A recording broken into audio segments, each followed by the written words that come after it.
Welcome to Bulletproof Veteran Podcast. Thank you for your service.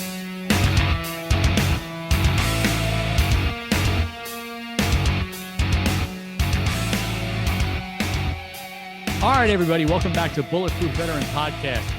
I got a really good one for you this week, and I'm super excited about it. My brother turned me on to this, and I have to thank him first and foremost because I'm always looking for people to suggest guests and stuff like that, and this one just hits it out of the park.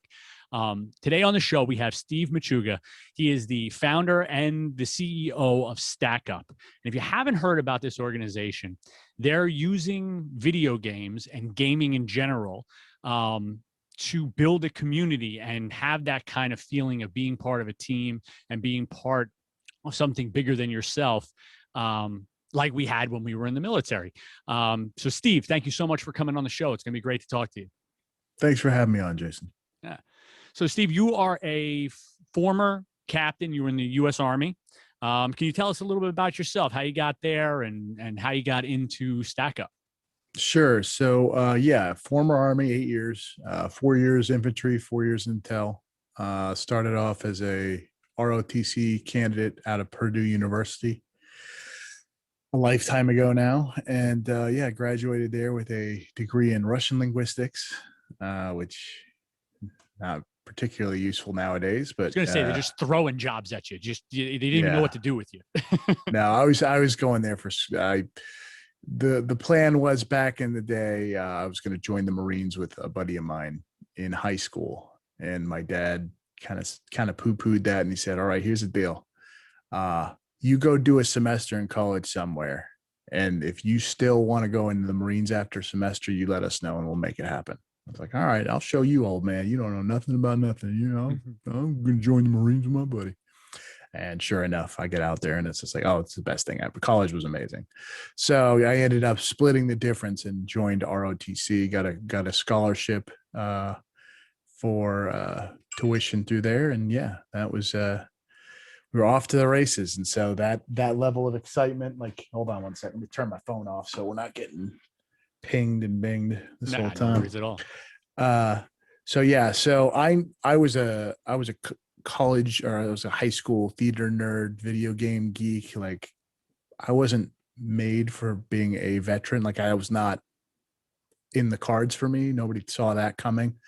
And so it was a particularly tough transition from, high school geek to Army Ranger. But we got there eventually, and it was the high school sport that I needed and didn't know that I needed. Like, it was I had a family of people that I was working with and doing like hard things with. And I really went hard in the paint, those first couple of years, because it was just such an experience. You just don't the relationships you build going through that when you're changing yourself, it was something else. So came into the infantry. Graduated with a degree in Russian, thinking, I'm going to go MI. I'm going to be a translator. I'm going to do something with my degree. And that didn't work. Needs of the Army, as they say. So always the needs of the Army. Although I am pretty sure that my colonel had something to do with, he and I did not get along at all. And I have a feeling he knew what I wanted and said, all right, well, we're going to do the farthest thing from that, because he knew I was terrified of heights. So it's like, all right, it's kind of like the end of Full Metal Jacket, or the end of the boot camp section of Full Metal Jacket, where they're like, Private Pile 0311, you made it. And he's like, this is not what I wanted at all. Yeah. What just happened? I'm not supposed to be here. So it's like, great, but I'm glad it all worked out that way, because I got the real deal Holyfield military experience that I would not have gotten if I'd have been any other branch. Infantry, it's the Queen of Battle, all that good stuff, and airborne school, Ranger school, all kinds of good stuff, and just it was. I'm glad I did it that way. So afraid of heights and airborne, huh? It's very long, 4 years. Every 3 weeks getting tossed out of an airplane, just like, and I never got over it. It's not even that it was if anybody who's done any airborne ops or anything like that, it's such a long, like, it's coming. it's almost like having a test every 3 weeks. And it's like, okay, I got to get ready for this final exam. And then you go sit, and then you sit around for 12 hours and you're in full battle rattle and you're wearing all your shit and you're going through the process. And it's this long process that's just, you're just dreading it all day. And you're outside the aircraft for a minute. So and you're just falling. And this is like, but it's the 12-hour timeline up to that point where you're just sitting around dreading it, hoping they scratch, hoping they cancel it, hoping for weather conditions to not go the way, and then just go, it's off for today. And like, oh thank God. It's like anxiety just building just throughout, for hours and hours and hours. Yeah.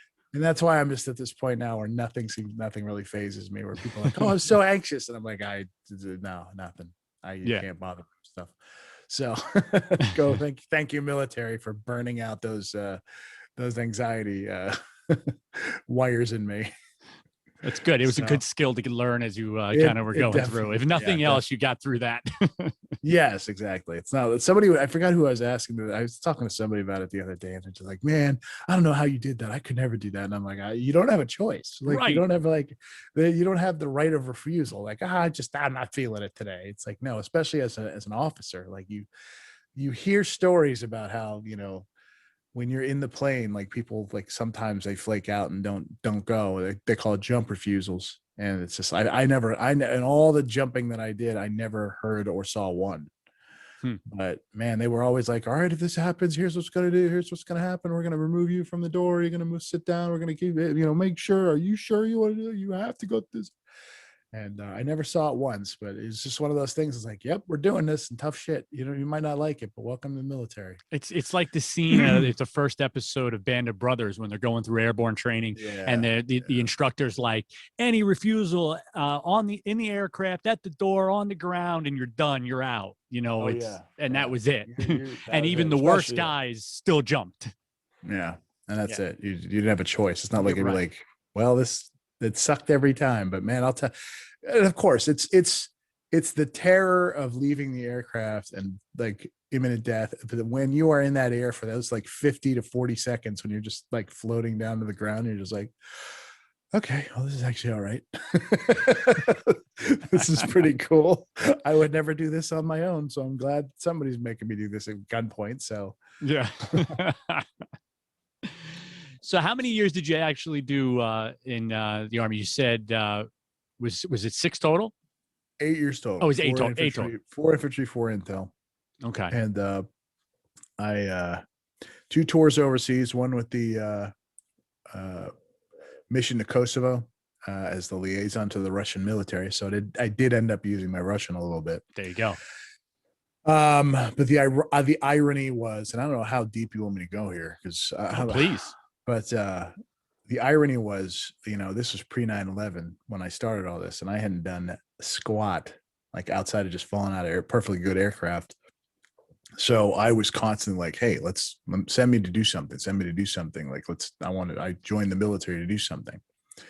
And so they found out that I spoke Russian. There was a mission to go over to Kosovo and kind of babysit the Russians. So I was like, yeah, oh, perfect. This is what I trained for. Absolutely, send me. So I'm at Fort Polk training up. I'm just going to JRTC, which is, if anybody knows, is just kind of wasting time for a couple of weeks, but getting ready to go deploy for the most part. And that's when 9/11 happens. Oh, wow. And my unit is the first thing out of the 82nd to go deploy to Afghanistan. You want to talk about, of course this happened. I mean, this is not something I would have been like, because at the time I was furious at we had been attacked, but to have spent my entire career training, not having done anything, and, raise my hand to go do something. And then as I'm like doing this kind of bullshit detail, the real deal goes off, and I'm like, oh, son of a, like I missed out. So. Yeah. It's like it's FOMO for something that you normally wouldn't even want to do. Like, you know what I mean? Like if you would have went back 15 years, you'd have been like, man, I don't want to screw that. I ain't doing that shit. But now it's like, I'm going to miss out on this. This is what I trained for. Right. And that's the thing, is not having done anything in the military at the time. Like that was war was not a thing. Like there was no this forever war that we've been in. It's like that was not a thing.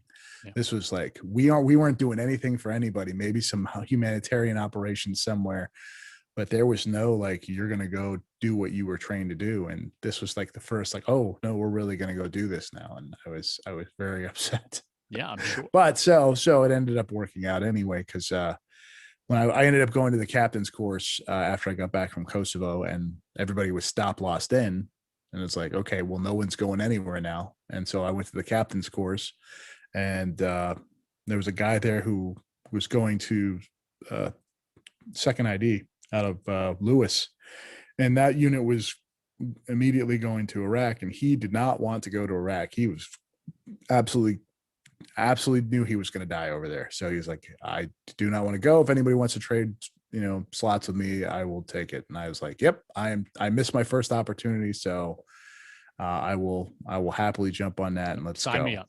Yeah. And that was a surprise. It's one of those things, be careful what you wish for kind of thing.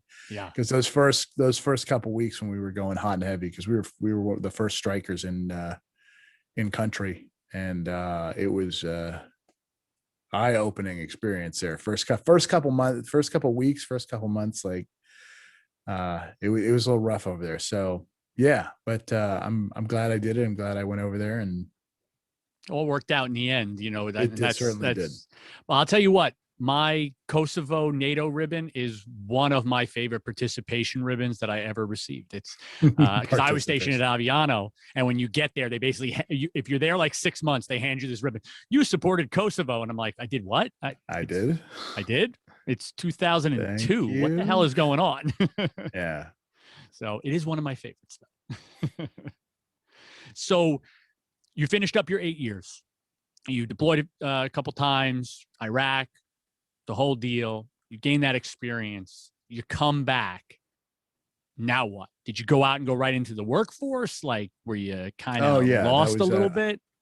I mean, yeah, I definitely struggled a little bit coming home, but I was home and it was moving on. It was like, all right, well, this is life now. And getting out of the military was a little different, but I went in, I transitioned over to government contracting. Okay. So, I mean, that's 60% of being in the military. I mean, you're dealing with a bunch of military personnel in DC at the Pentagon or DIA or CIA or NSA or any of those groups. And they're all very military focused anyway. Right. So it's not like, you're almost still in. So it wasn't a complete hewing of me out of my military service. So it wasn't, but it was still weird. Like coming back home, those first couple months back was did you ever deploy? So I deployed to Uzbekistan. I was never in a combat theater, but I deployed to Uzbekistan. I was overseas for 3 years, and then I came home. Yeah, I heard Aviano in there. That's Italy, right? Yes. Airbase. Yeah. Okay. Airbase, I was pretty sure. I was like, this sounds familiar. Yeah. It's amazing. Like I've lost a lot of my knowledge over the years, but every now and again, I'm like, oh yeah, that was. Somebody will say something and it kind of like jogs something in the back of them. Oh yeah. Yeah. Oh yeah. Good or bad. That too. So I started working in DC and making good money. Just wasn't happy though. I was like, you just felt unfulfilled, and I was doing okay, but it was, it was all right. And so my driver in Iraq, he was not happy about being out of the service. A lot of guys, everybody's in such a hurry to get out of the service that they get out and, they turn around and the doors close and it's like, oh crap. Now I wasn't expecting that. Like, the civilian sector doesn't care about me at all. Oh no. They do not give a shit that I'm an E5. Wait, what happened? Yeah. I thought it was somebody. Yeah, it does in essence. Yeah. So he rejoined. He went back in and immediately got sent to Afghanistan. So at the time I was doing some volunteer work at an organization called at a gaming blog called Sarcastic Gamer. And Sarcastic Gamer, for those of you in the gaming charity world, it was the birthplace of a little thing called Extra Life, which is sick kids getting help for video games. And I honestly can't remember. I don't know what their mission is now. I'm guessing it's still helping sick kids through video gaming. But he asked me, this buddy of mine was just like, well, you do stuff in the games industry. Do you have anybody you could reach out to, hey, can you get me an Xbox? We're losing our minds over here. There's really nothing to do. And it'd be really cool if we could do something. And I was like, all right, I'll see what I could do. Let me reach out to a couple of people. I didn't think there was going to be anything really of note, but we'll see. Mm-hmm. And the response I got back was just deafening. Like, we got pallets of stuff from people cleaning out their like prize closets, so to speak, in essence of what it was. So our contact at the time over at Activision went to work and helped us really like get some solid donations from some folks, and he helped us start the conversation with other developers and studios and things like that. And it really, we got that first shipment, and I say we, it was me, but at the time, but I got that first shipment of stuff, and it was like, there might be something here. And so I sent, I went out, bought an Xbox and packed up a bunch of this stuff. And Activision, it was like DJ Hero and Guitar Hero bundles that they, So I packed up a bunch of that stuff and sent it overseas. And a couple of weeks later, we start getting pictures of back of these, guys using a briefing projector and smoking cigars and having a DJ Hero competition, on the side of a trailer somewhere. And it was like, all right. And so the thing that really started the ball rolling was, he said thank you, but the word got out that, hey, this crazy captain back home just sent us all this stuff, and so suddenly we start saying, well, hey, you got this for Jeff. You think you could get it for our unit? Hey, we're 2-3, engineers, and we're down the ways a bit, but we heard about what you did for this guy. You think you could do that for us? And I still had plenty of stuff from the original donation. It was like, oh, okay, yeah, let's do it. And thusly the charity was born. And so yeah, we were off to the races, and that was all the way back in 2010. So yeah, it's been a ride. Yeah. And for anybody that either civilian or even if you're a veteran that possibly didn't serve overseas at all, having a video game console, I know when I was even just in Italy, the guys who had video game consoles in their apartments or in their dorm rooms or whatever, that's where everybody hung out, because that's what you did. You all got together and you played Mario Kart on 64, or Melee or something like that on 64, whoever had that. If you were the guy with the PlayStation, maybe you played Bond 007 GoldenEye, whatever it was. You had tournaments, you ate dinner and you played video games, and that's what you did. If you didn't have any, it was boring as shit, because the television wasn't in the right language. The BX only had new movies on Tuesday, so you'd watched everything else 1,000 times. It was video games that kind of gave you something to do. So I want to keep that it's so important what you gave to those people that were downrange. Yeah, and it's you try to explain to a civilian, it's like, well, what's the big deal? And doesn't the military have this available? And it's like, yeah, they do in certain places, but not everywhere. Not everyone has access to that all the time. And if they do, like, they are heavily, like, they're always being utilized. So it's one of those things where we were, just trying to help guys out. And you never know when you were just getting a guy an Xbox and they have a PlayStation already and they just want another console, and they would give us a big sob story about, Command took all our stuff away. We ain't got nothing out here. But, you hope you're helping out people who really need it. So yeah, you know what? Listen, for every one guy that's doing that, you're helping 10 guys that really did need it.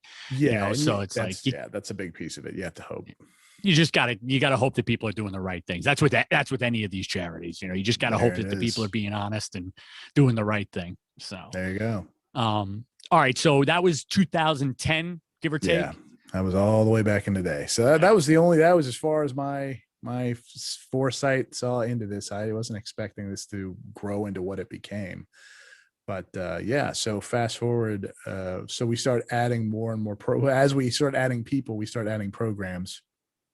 Wow. And coming up, because everybody starts, once you start doing that and you start getting your first, well, why aren't you helping veterans with unemployment, or why aren't you helping veterans with homelessness, or, food crisis or anything? It's like, well, this is what I choose to do. This is what I know. Gaming has been a big part of my life, and I know how helpful it was.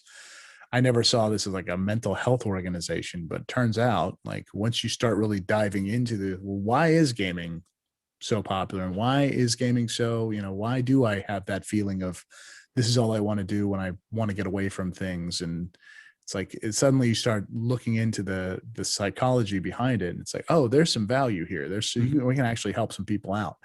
And so we built out some other programs to kind of work our way. It's this ecosystem of support, not just hey, let's get a guy an Xbox. Now it's let's try to get this guy in a good mental space, so he's not going to take his own life with this whole 22 a day nonsense veteran epidemic thing happening right now. So yeah. So you're actually you're getting him into a hobby, you're getting him into a community, and then you're also trying to kind of give him some skills to deal with some of the stuff that maybe he's going through, he or she might be dealing with, whether it's PTS or just any type of mental health issue. Now they have all of these people that they can kind of go to, and they're friends because they've been gaming together. And it's not like just going into an office to a counselor and asking for help. Right. I mean, a lot of veterans are pretty insular. They don't like, especially, the veteran versus civilian mindset, where it's just like, well, you don't understand what I went through. Yeah. And you don't get it. And they only want to interact with their own. We welcome everybody in our community. So it's not like we, show anybody the door if they don't have a DD-214. But some of our most ardent supporters are civilians, people that really like, oh, I didn't serve, but I appreciate what you did. Like we have Matt Heafy, the lead singer of the metal band Trivium. Yes. Yeah. He never served, but his family has a huge, deep reservoir of military service. His dad was a Marine, I think, in Okinawa or Japan. And he is a just insane supporter. Everything we do is just like, he is. I wish I had a couple more of him because it's this very weird feeling of getting 3 to 4 emails a day from this like super mega music star where he's just like, I got this idea. What about this? And how about we do this? And maybe this is just a couple weeks ago. This is very new for us, where it's just like, what do we do with this guy? Right. Like he's so into it. Like, now I got to give this guy something to do. Yeah. It's like, we got to put this guy to work. Yeah. Yeah, for sure. So anyway, let's take it back a little bit. I got away from myself. So we the mental health side of things, we have 3 more programs. The first one was our supply crates. Mm-hmm. That's where we box up games and gear and send them overseas. We send them to military hospitals, and then folks who are just struggling back home. The first thing to go, when you can't pay the light bill, or Bobby needs braces, it's the Xbox. So it ends up in a pawn shop. Yeah, we get a lot of those, and it's just like, all right, well, we're going to send you this one. Please don't pawn this one. Appreciate it. We know life's hard, and it'd be great if you could not do that, but yeah, we get it. And so that's our supply crate program. That was the start of everything. And then we have our aerosol program, which is a like Make-A-Wish for veterans, where we take disabled or deserving veterans, we fly them around the country to various, around the world now, to various gaming events and geek culture like E3, Comic-Con. We did some events in England with the Virtual Masters League. We're looking to do something in Australia this year because they're opening up again. So we're trying to we might do a PAX Australia this year. We'll see. But yeah, so that's our aerosol program. We have our Stacks program, which is volunteers, teams of volunteers globally that get out and do things in their community, wearing red shirts. They get out and just help out wherever they can. And last but certainly not least is our Overwatch program, which is our 24/7 suicide prevention, mental health awareness group online through Discord. We have trained, psych armor trained volunteers. So if somebody needs help and they need somebody to talk about your bad day, or you could talk about how you're, standing on the side of a bridge and you need a reason to live. Like, we've had the gamut at this point, duty to warn situations with law enforcement to remove weapons from people's houses, and all the way to, I just had a bad day and I need to talk. Okay. We obviously want to work with folks before they get to that point. Just get people in a community where they're feeling good and they feel that like they're a part of something, because one of the major triggers for veteran suicide is isolation. and veterans love to isolate themselves because they feel alone when they leave service. You know, you're in that family, and then you're out in the civilian sector. And as we said, yeah, they just, you know, that took a long time for me to figure out too, is the desync between how much America claims to love the troops and then how much they actually do for the troops. Right. That was definitely a shock. It's really easy to get, you know, flyers in the mail for this. And, oh yeah, you know, I love America, and 4th of July, I'll put 1,000 flags in my yard. But will you go to the local VA and sit with a Vietnam veteran who's in the hospital by himself so he's not depressed on Christmas Day? Right. That's giving your time. That's actually being a part of a community and helping. Something. It doesn't have to be that, but yeah, America, we love our jingos. We love our jingoism, where it's like, hey, I can just wave a flag and I'm patriotic. And it's like, yeah, but that doesn't mean anything. But this is what patriotism is. It's like, okay. Putting on a grunt style shirt does not make you a patriot. Boy. I just want to say that to everybody out there.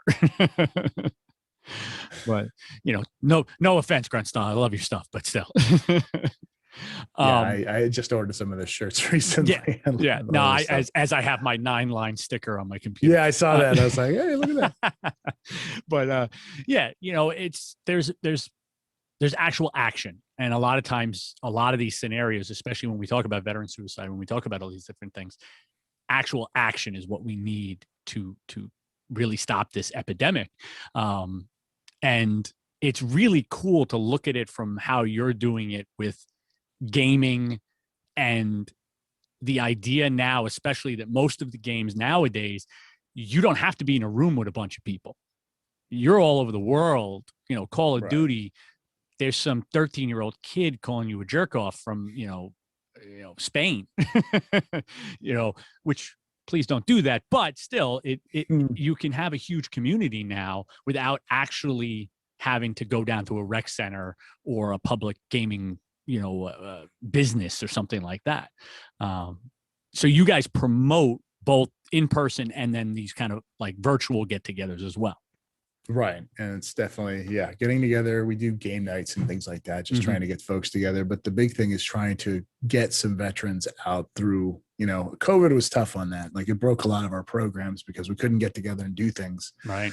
But we managed to survive the pandemic pretty well. We had one of our best years last year, and we're looking to have, you know, every year has been better than the last, and this looks like it's no different. So it's crazy to think how well the world is adapting to what it is we're trying to sell. Like, people like what we're doing.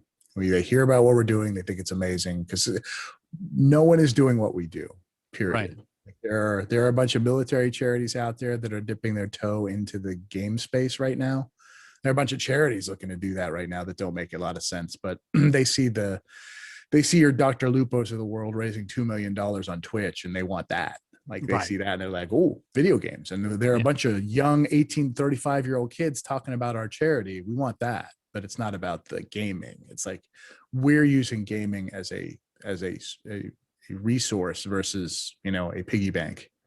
So, and that's, you know, so that nobody in the game space is doing what we're doing right now. And it's really, I think it's really important work. Like, as I keep saying, that 22 a day number is not going down at all. And you can give as much Lexapro as you want. You're just not going to, the VA just does not have the capabilities, no matter how backwards, and, you know, people talk shit about VA all day, but they've been given an impossible task. Like, hey, you need to fix all these people that take decades worth of, you know, mental health work to bring them to a place. And it's like, all right, you got 14 minutes with them. Good luck. Yeah. and by the way, we're going to give you 0.002% of GDP to do it. Good luck. Have fun. Yeah, exactly. So people rag on the VA, but it's like, well, of course they're going to fail at this. It's like, there's no way. You have to have years and years of you know, work with a single individual, and that might still not work. So it's like, it's easy to give them some, you know, some powerful drugs and just go, well, here you go, this will help you sleep. We'll check on your dosage next. We'll see how that goes. But I think another thing that you guys are doing, and even if you're not doing it, I mean, you're doing it on purpose, but even if it's just kind of a sub to your other programs, you're bringing like kind of geek culture, and it's through like the air assault and all of this. It's cool to be a geek, and I love that because I was a geek in high school. I got my ass kicked on a regular basis. You know what I mean? My older brother beat the hell out of me. By the way, Frank, thank you for telling me about Steve so I could get him. But you did beat the hell out of me. I think it's awesome that now geeks are looked at a little differently. Like, it's cool to game. It's cool to go to Comic-Con. People wait in line to go to Comic-Con. Celebrities go to Comic-Con now. Whereas if you were a comic book geek back in 97, you were probably getting your lunch money stolen. And all of these programs, like the stuff that you're doing with these communities, and you don't feel like the outcast. You don't feel like the geek or the nerd. You're allowed to be proud of that and say, yeah, I am a nerd. I'm doing this shit. I love gaming, and so do all of these people behind me. Yeah, it's the very weird. We just happened to be in the right space at the right time. Like, I mean, it could have been golfing. It's like suddenly golfing takes the world over, and this is just the most popular thing. And there's, but for whatever reason, I don't understand. I think it was just because technology is so intertwined with it, and people just keeping up with new toys. And the analogy I always use is iPads with Minecraft on it, raising this last generation of kids. And now you've got those kids, and they're having kids, and they're just already into the ecosystem as far as gaming goes. Like, you're hearing stories about like, oh, my dad used to sit us down and we'd play games together. And now that person grows up and joins the military, or that person grows up and he's the next congressman for the state of Nevada or something like that. Mm-hmm.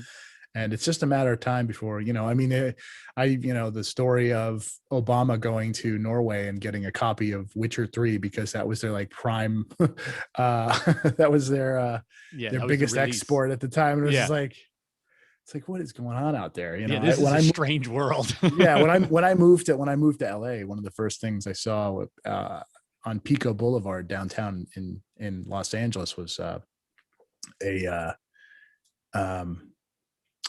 a commercial for Critical Role, which is the Dungeons and Dragons show on YouTube from Geek and Sundry, and it was just like, boy, if you could have told 12-year-old me this, like, hey, hold the line, son, because this is all going to work out for you. Your love of this stuff is, boy, you don't even know. Yeah, Marvel movies. It's so real because, I mean, every 80s movie had the D&D kid getting their ass kicked. But now they're on major highways in LA and major roadways with huge multi-million-dollar marketing campaigns to sell this stuff. Yeah, it's something. I don't know how I got lucky like this, but there's a Far Side, and I'm not going to do it justice, but there's a Far Side cartoon that I have hanging in my office, and it's from the late mid 90s, like when the Nintendo first came out, and it's this kid sitting in front of Far Side, Gary Larson. Of course. How old are you? I was 80.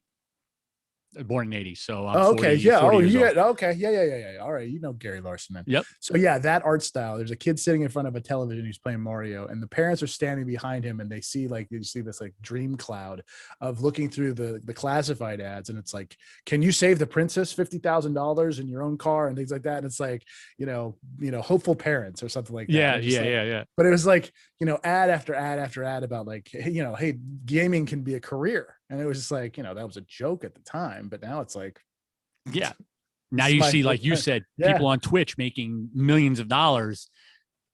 I mean, come on. Yeah. And then you even see like your YouTube celebrities have a Twitch component. They watch me play a video game.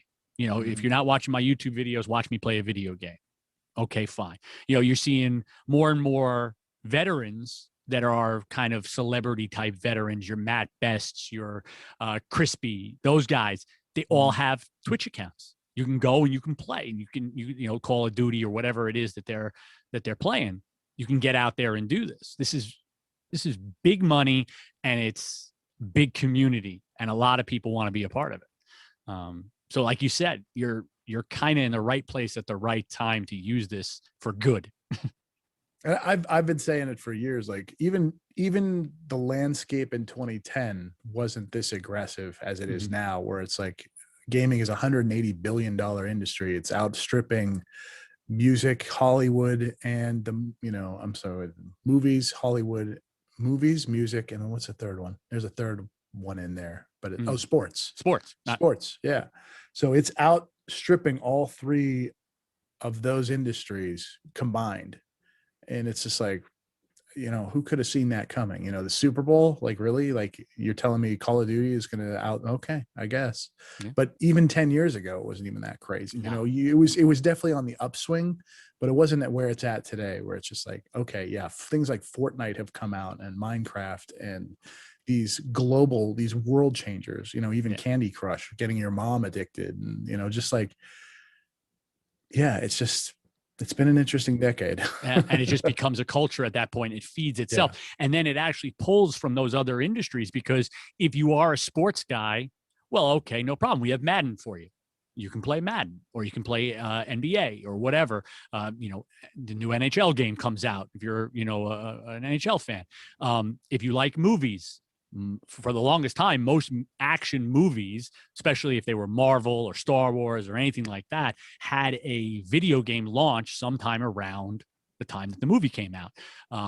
Music, like you said, DJ, Guitar Hero, all these others started playing off of all this music. All of a sudden, we had kids that were listening to 70s rock. They'd never heard of it before, but they heard of it because of Guitar Hero.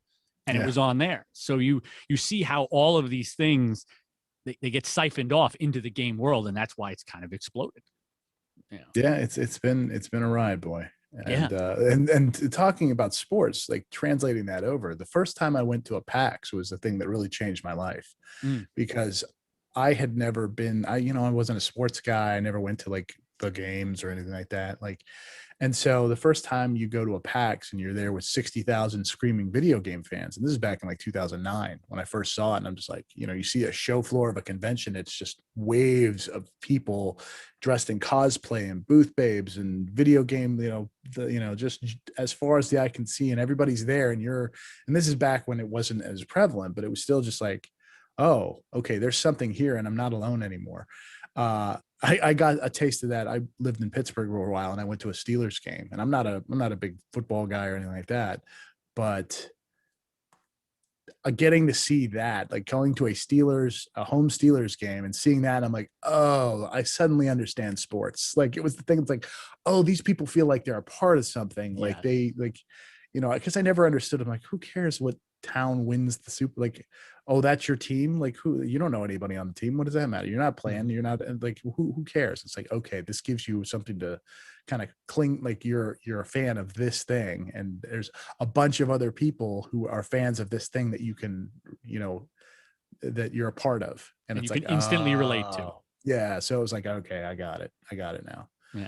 So. And gaming's the same way. Like I said, for these veterans that are playing, they're going to one of these meetups or whatever the case may be. They're now talking in the game with other people, like-minded, similar backgrounds, similar experiences.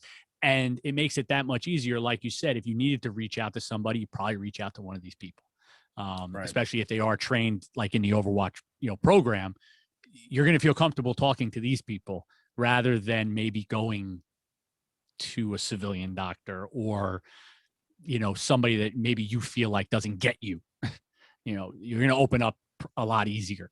Oh yeah, absolutely. So it's huge. It's huge.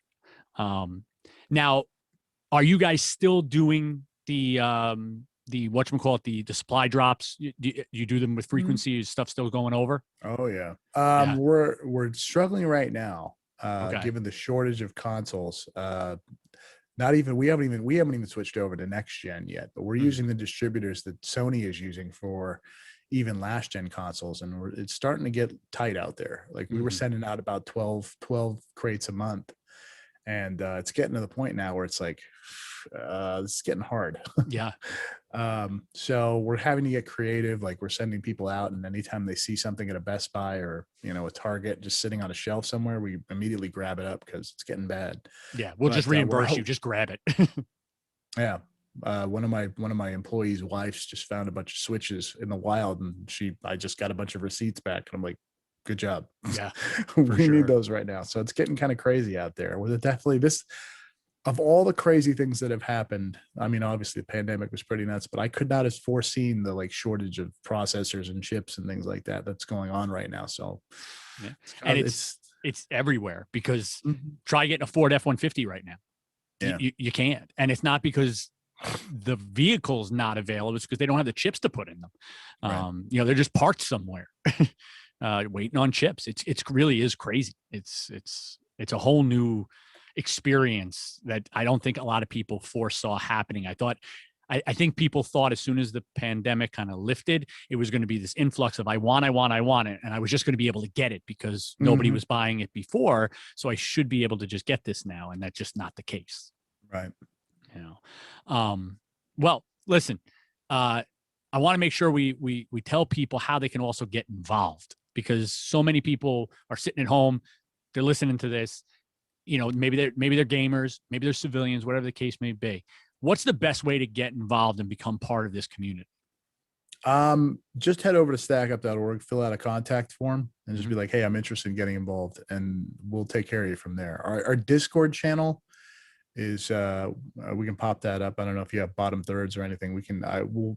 But that's, you just show up in our Discord chat. Somebody will tackle Walmart greeter you at the door, and you know, that's a good place, and they can talk you through it as well. But yeah, stackup.org is the place to go, and just we will find you and take care of you.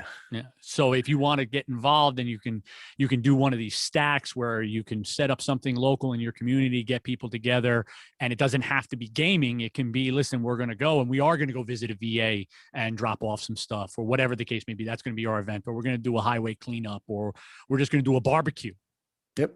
All those things we've done. We did Earth Day a couple months now, but yeah, I mean, yeah, things like just random, like, well, let's get out. And we wanted to do something that's like, okay, we're outside, we're still thinking about COVID, but we're getting to do something. And it's like, okay, let's do this cleanup detail. So very cool.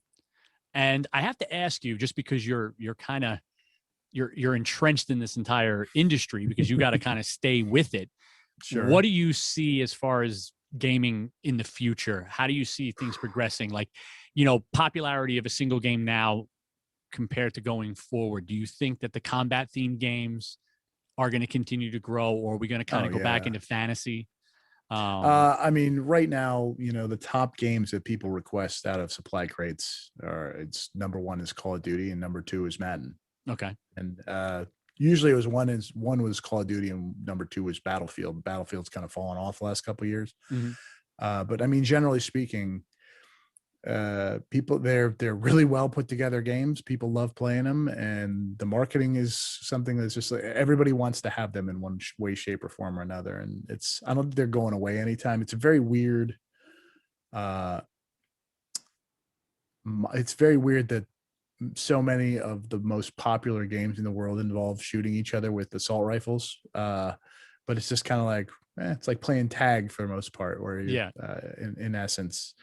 But yeah, it's real weird, the whole gun violence conversation that people have over video games. And of course, that's it's bad video games. Like, video game made you do it, just like Marilyn Manson did. Same thing. Now I know people don't like, and I'm definitely one of those people like, come on, there's bigger things in play here. But the thing I always go back to is if you're familiar with the Need for Speed series, there was a title called Need for Speed Hot Pursuit, where you're fleeing from the cops, or it's racers versus cops. And I really fell in hard for that game. Or I think GTA was another one where you drive like a maniac for a while, and then I would get done doing that, and I'd get in my car and drive like for a maniac. half second.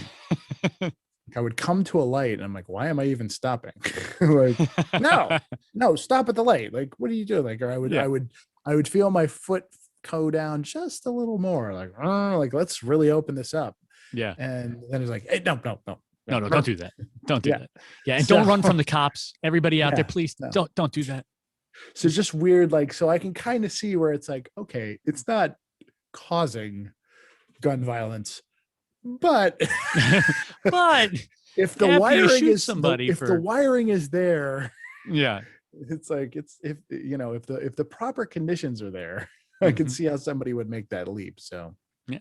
Well, listen, they've gone the other way too with there's plenty of studies out there. I know there's quite a few that have talked about the place of for PTSD and PTS, depending on some people like to drop the D's, others don't. And using gaming and especially combat oriented games in their therapy and in kind of working through things. There's been a couple studies about the benefits for that. So listen, you can make the argument both ways. That it's like, well, this is going to make people violent, but it also is helping people that have been through violence. yeah, it can be. Yeah. It can definitely be. It's called immersion therapy. Yes. And it's kind of the idea of, and this is the way that I explain it to people. It's like, okay, if you're afraid of spiders, we're going to put a spider in the same room as you. And then we're going to move it closer and closer and closer until you no longer care that there's a spider in the room. We're just going to keep it here. And it's just, all right, next time you come in, we're going to move it a little closer. And then you're just going to have to deal with it and sweat it out. And eventually you're just going to get so used to it, almost like falling out of an airplane on a regular basis, where it's just like, all right, well, this sucks, but I'm going to go do it. Yeah, I'm going to go do it. Yeah, there was an episode. I don't know if you're an Always Sunny in Philadelphia fan. I love that show. And there's an episode where Frank and Mac are playing. It's basically Call of Duty, but it was a combat game. And Mac's getting it like all messed up in his head because like in the game he's killing children and stuff. And Frank wants to finish the game, and he needs Mac, so he takes him to a PTSD group.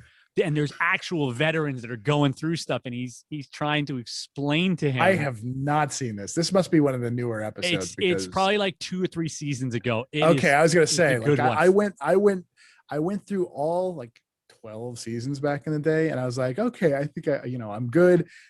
That I gotta watch that. That you sounds find that hysterical. one. It's a good one. I think you would enjoy it. I was like, I think I would remember that one. yeah, that one. That one you could probably relate a little bit to. You'll have a little fun with that one. Well, especially the character that Mac is now. I can't think of his name off. Rob McElhaney. Yep. He's over at Raven's Feast, the Yes. Ubisoft, the Apple TV thing that they're doing right now, and it's like, okay, I'm seeing a theme here. Yeah, he's pretty They interesting. like their games, I see. Yeah, they definitely like their games. Now I have to put you on the spot. Okay. PlayStation or Xbox? I've always been an Xbox. You're an Xbox guy. Okay. I am. I have both, and I play exclusives on, but they're primarily for exclusives. Yeah, you were talking about the future of gaming, where it's like, boy, this next generation of consoles outside of exclusive, it's almost feeling like you don't even need a console at this point, because I'm playing everything on, like, Dark Alliance comes out today, and I'm going to get it on my PC through Xbox Game Pass, and it's free on Xbox Game Pass right now. And it's like, well, I sure would like that new shiny Xbox, but do you really need it?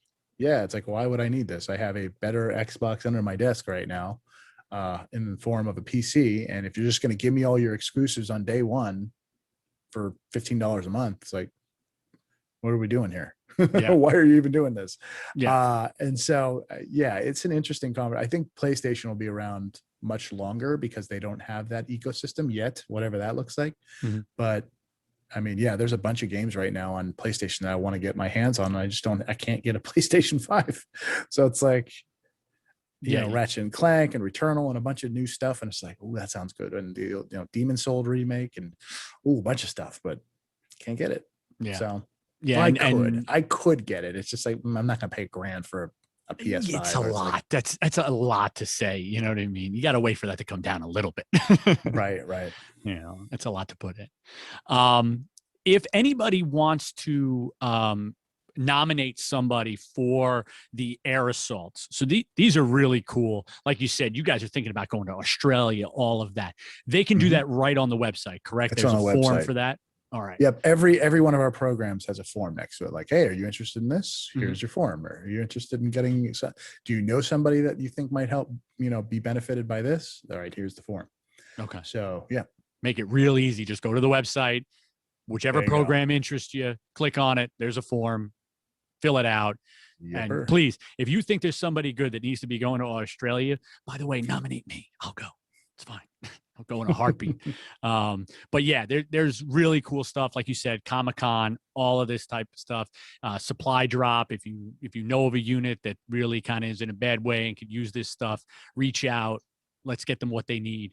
Definitely. Steve, listen, it's been awesome talking to you, bud. Any last words? Anything you want to get out? No, just stackup.org is the name of the website. Just head on over there. You get everything. That's all you need. So awesome. Yeah, but I certainly appreciate having me on, Jason. Thanks for the invite. It's been a blast. And like I said, anytime I can geek out on stuff, it's always a good day for me. Right on. Well, thank you, sir. I appreciate it. Absolutely. Thanks again.